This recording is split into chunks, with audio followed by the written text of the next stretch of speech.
que personne n'apprit qu'avec indignation qu'on allait faire mourir le fils ignominieusement à la sollicitation et par la méchanceté du vizir Saouy.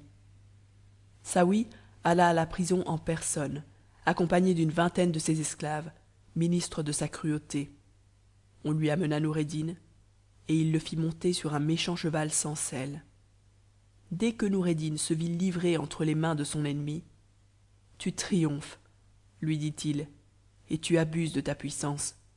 Mais j'ai confiance en la vérité de ces paroles d'un de nos livres.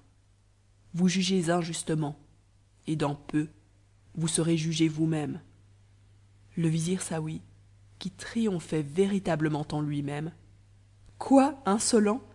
reprit-il. « Tu oses m'insulter encore? Va, je te le pardonne. Il arrivera ce qu'il pourra, pourvu que je t'ai vu couper la tête à la vue de tout Balsora. Tu dois savoir aussi ce que dit un autre de nos livres.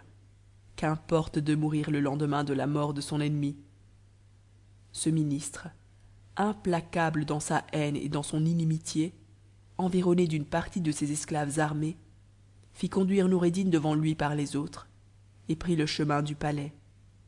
Le peuple fut sur le point de se jeter sur lui, et il l'eût lapidé si quelqu'un eût commencé de donner l'exemple. Quand il l'eut mené jusqu'à la place du palais, à la vue de l'appartement du roi, il le laissa entre les mains du bourreau, et il alla se rendre près du roi, qui était déjà dans son cabinet, prêt à repaître ses yeux avec lui du sanglant spectacle qui se préparait. La garde du roi et les esclaves du vizir Saouy, qui faisaient un grand cercle autour de Noureddin, eurent beaucoup de peine à contenir la populace, qui faisait tous les efforts possibles, mais inutilement, pour les forcer, les rompre et l'enlever. Le bourreau s'approcha de lui. « Seigneur, lui dit-il, je vous supplie de me pardonner votre mort. Je ne suis qu'un esclave, et je ne puis me dispenser de faire mon devoir. À moins que vous n'ayez besoin de quelque chose, mettez-vous, s'il vous plaît, en état. Le roi va me commander de frapper. » Dans ce moment si cruel, « Quelque personne charitable, dit le désolé Noureddin en tournant la tête à droite et à gauche, ne voudrait-elle pas m'apporter de l'eau pour étancher ma soif? On en apporta un vase à l'instant, que l'on fit passer jusqu'à lui de main en main. Le vizir Saouy, qui s'aperçut de ce retardement, cria au bourreau, de la fenêtre du cabinet du roi où il était, « Qu'attends-tu? Frappe !» À ces paroles barbares et pleines d'inhumanité, toute la place retentit de vives imprécations contre lui, et le roi, jaloux de son autorité, n'approuva pas cette hardiesse en sa présence, comme il le fit paraître en criant que l'on attendit. Il en eut une autre raison, c'est qu'en ce moment, il leva les yeux vers une grande rue qui était devant lui et qui aboutissait à la place, et qu'il aperçut au milieu une troupe de cavaliers qui accouraient à toute bride. « Vizir, dit-il aussitôt à Saouy, qu'est-ce que cela? Regarde. » Saouy, qui se douta de ce que ce pouvait être, pressa le roi de donner le signal au bourreau. « Non, reprit le roi, je veux savoir auparavant qui sont ces cavaliers. » C'était le grand vizir Giafar avec sa suite, qui venait de Bagdad en personne, de la part du calife.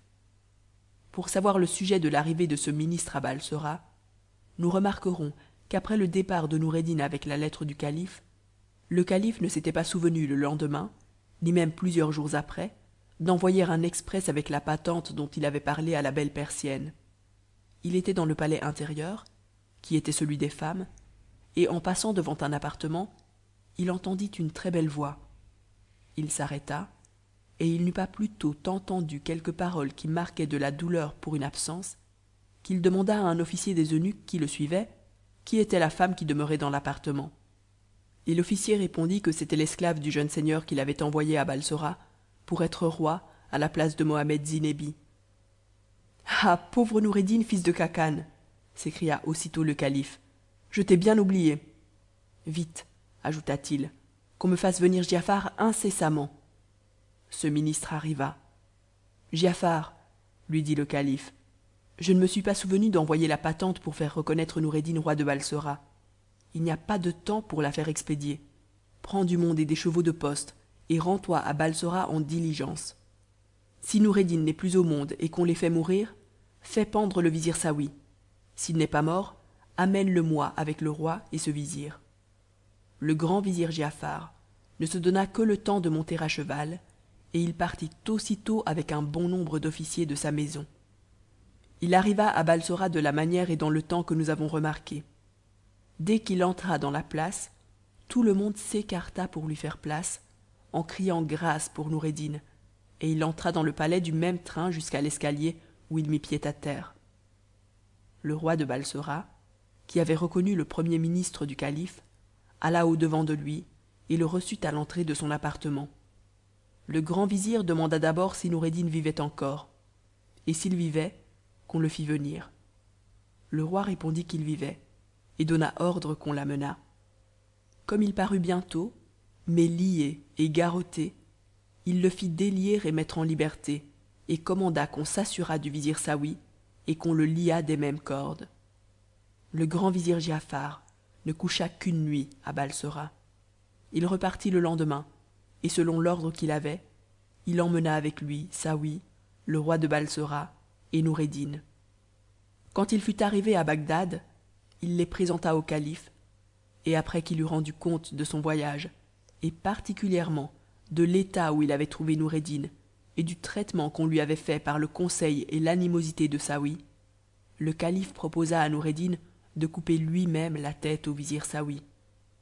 Commandeur des croyants, reprit Noureddin, quelque mal que m'ait fait ce méchant homme, et qu'il ait tâché de faire à feu mon père, je m'estimerais le plus infâme de tous les hommes si j'avais trempé mes mains dans son sang.